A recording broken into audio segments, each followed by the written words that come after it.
अध्याय 19 में सदियों पुराने एक भ्रम को दूर करता है। क्या शिवलिंग पर चढ़ाए गए प्रसाद खाना चाहिए या नहीं।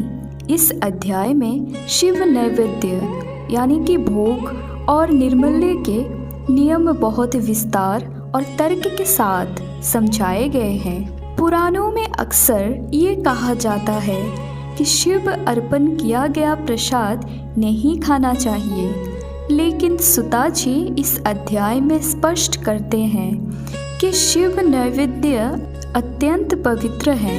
इसे देखने से ही पाप कट जाते हैं और इसे ग्रहण करने से मनुष्य शिवमय हो जाता है।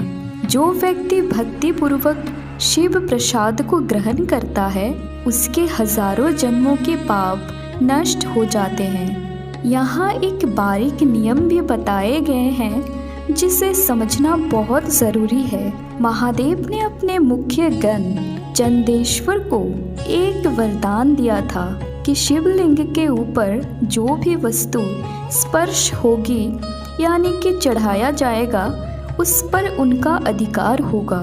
जो प्रसाद सीधे शिवलिंग के ऊपर रख दिया गया है या उससे छू गया है वो चंदेश्वर का भाग है। उसे साधारण मनुष्य को नहीं खाना चाहिए, लेकिन जो प्रसाद शिवलिंग के सामने किसी पात्र में रखा गया है या अलग से भेद किया गया है वो सबके लिए महाप्रसाद है। चंदेश्वर का नियम कब लागू होता है। सुता जी कहते हैं कि कुछ स्थितियों में चंदेश्वर का अधिकार खत्म हो जाता है और पूरा प्रसाद भक्तों के लिए होता है।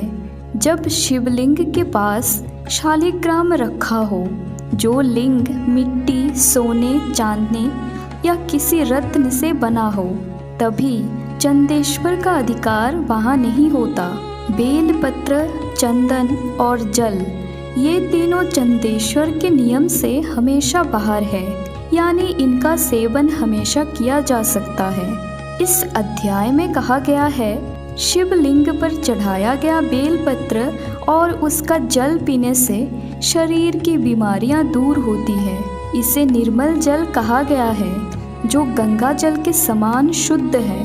अध्याय 19 हमें सिखाता है कि महादेव आशुतोष हैं, तुरंत प्रसन्न होने वाला।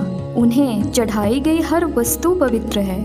बस चंदेश्वर के मर्यादा के नियम का पालन करते हुए जो प्रसाद स्पर्श नहीं हुआ है उसे खुश होकर ग्रहण करना चाहिए।